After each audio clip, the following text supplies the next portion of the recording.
Csík-Dánfalvára érkeztünk, ez egyébként a Felcsiki részen van, Csíkmadaras mellett. Hát Budapesttől körülbelül 10 órát autóztunk, mire ide értünk, hogy találkozzunk Vilma nénivel, aki az idén 88 éves, és hihetetlen mennyiségű tudása van arról, hogy hogyan főztek régen, hiszen ő főzőasszony volt, tehát lakodalmakban, torokban, keresztelőkön főzött mindenfelé, nem csak Csík-Dánfalván, hanem a környékbeli, sőt alcsíki településekre is hívták, mert legendásan jó szájízzel főzött. Az egyik ilyen toros ételt mutatja most meg nekünk, annak a receptjét, és valami egészen elképesztően frissek még az emlékei.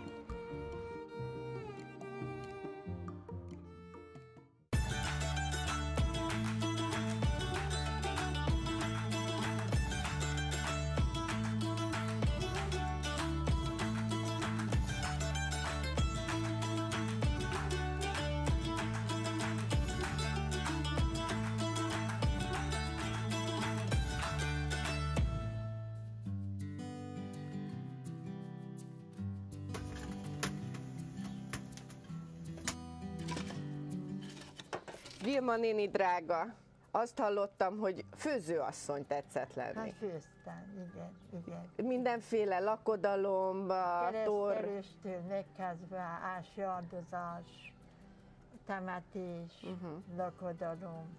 Hány emberre főzött ilyenkor? Hát főztünk, lakodalomkor volt 200 is. Igen.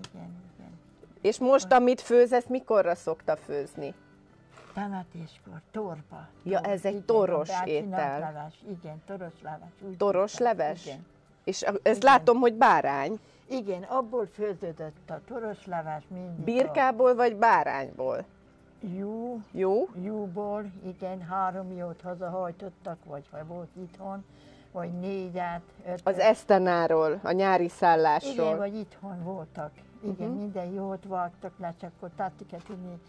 Bár nagy a faluban volt a nagy rézűs, és abból főződött a becsinált leves, az étel. És akkor az udvaron volt, hosszú asztalok voltak, hogy deszkából volt rakva, kirakva az asztal alaton. És oda hát volt a 300 személynyit. Toron? Igen, az én uramnak Isten nyugtassa, 500-an voltak. 500-an voltak igen, a toron? Igen. Hát igen. ahhoz kellett a 3 jó. 5 jót voltak. 5-öt? 5-öt, igen.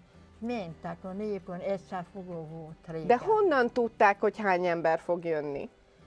Hát a rokonság, a munkahely, a munka, a egyháztanácsos. Erről igen tudtak, hogy nem most sokan lesznek. Na, szóval egy bárányból egy ilyen toros leves jön most, ugye? Igen. Mit teszünk bele először? Hát a hús lehet bele. Tehát? Igen. Jó. Ha még kicsit zsírt teszünk, hogy vigyázni kell, hogy ne vízbe dunszolódjon a hús. Aha. Tehát akkor jól ki kell sütni a hagymát, hogy a víz kipárologjon, igen, ugye? Igen. És egyik piros hagyma volt, egyik fáj, és a másik az a sárga fáj. És azt ráöntjük a húsra? Igen, rá, és akkor fedjük le, hogy sózzuk meg, borsot. Sózzam? Tessék megsózni, igen. Odaadom inkább így, és Vilma néni annyit tegyen, amennyit kell. Borsot. Borsot előbb? Igen.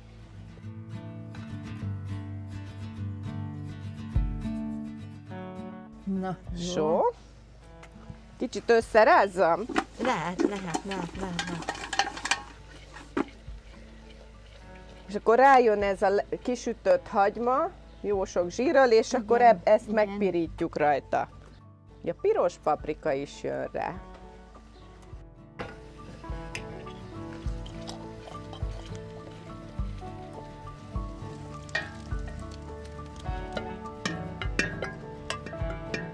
Hadd piruljon meg, ugye? Úgy, igen, a magából aranyvizet, aranylevet. A hús, igen. Igen. Most a murkot kell rászálljuk. Jövök, drága.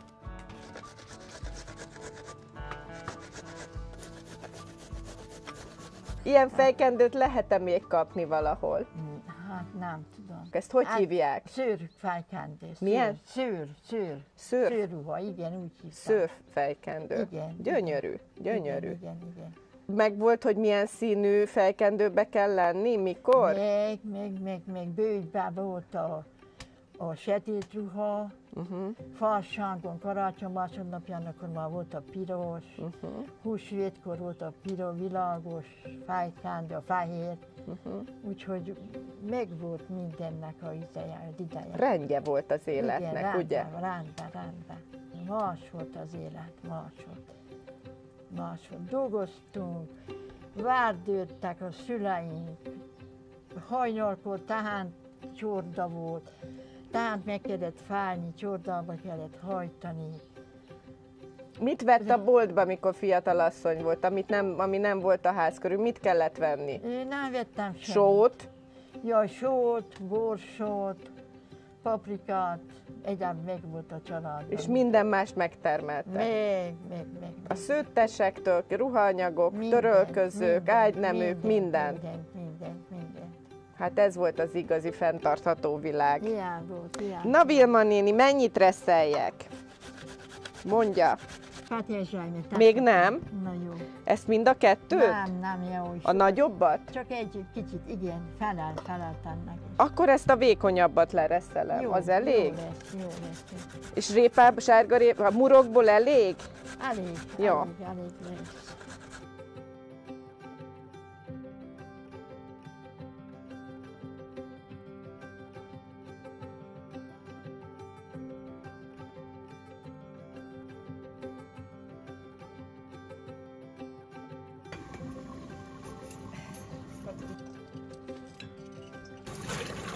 Összetettük-e valami? Össze, csak tessék megmondani milyenre. Olyan apró kockára. Már most vághatom? Igen, jó. Nyugodtan. Ne legyen nagyobb. Jó. Dirigálok. Jól teszi.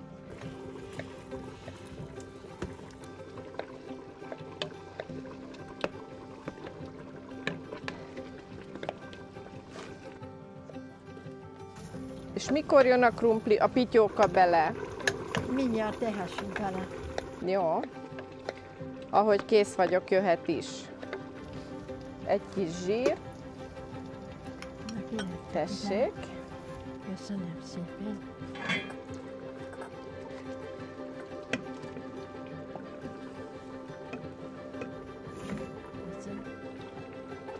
És ez ilyen sűrű lesz? Nem, felhúzzuk vízzel.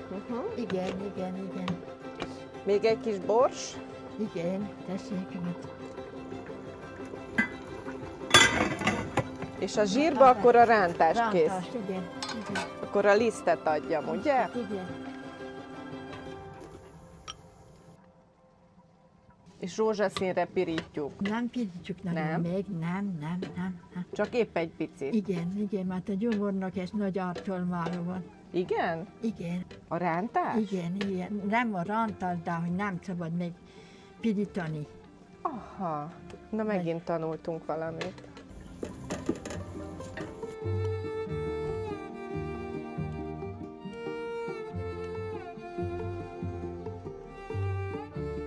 Mindet? Igen. És fel kell forralni még most itt vízzel? Igen, vízzel, igen.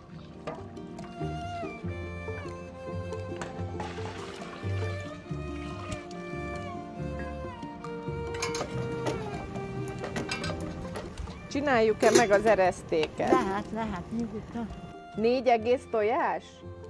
3 vagy 4-et lehet.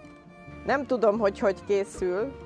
Mit kell csinálnom vele? Jaj. Ezt tessék megcsinálni, mert ezt nem ismerem. Nem ismeri, nem. Ismerni. Jó, nem baj.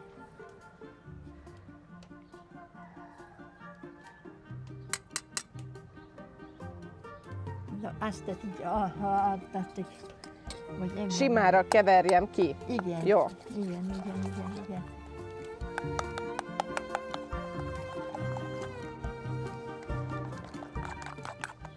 Ebben nem kell só?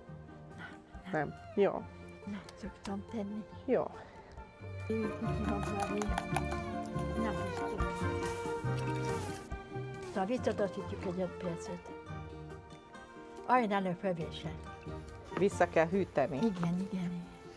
Na tessék csak eleszteni. Gyengén, gyengén.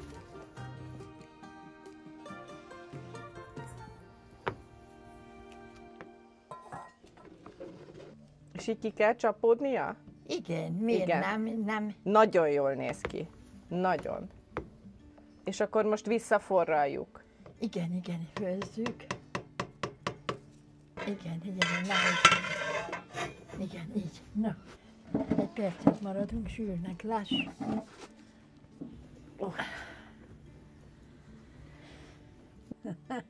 Elfárasztottuk. Nem fáradtam már, nem fáradtam már, nem.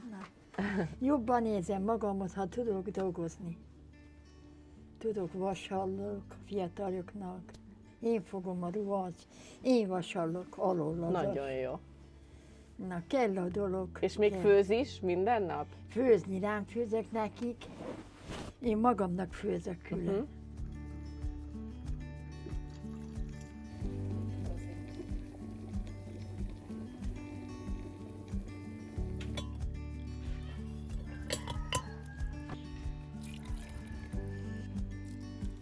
De milyen szép ez a staférungos. Igen.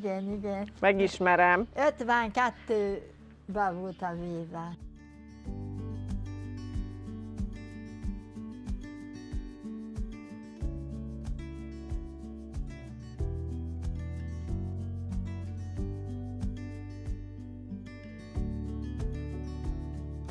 Édes Istenem!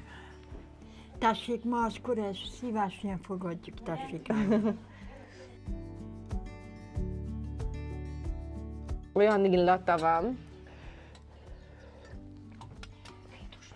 Atyaég. Lehet, hogy én is túllecetezem, hogy még egyen lehessek, mint régen. Ahogy ez volt az indok, isteni.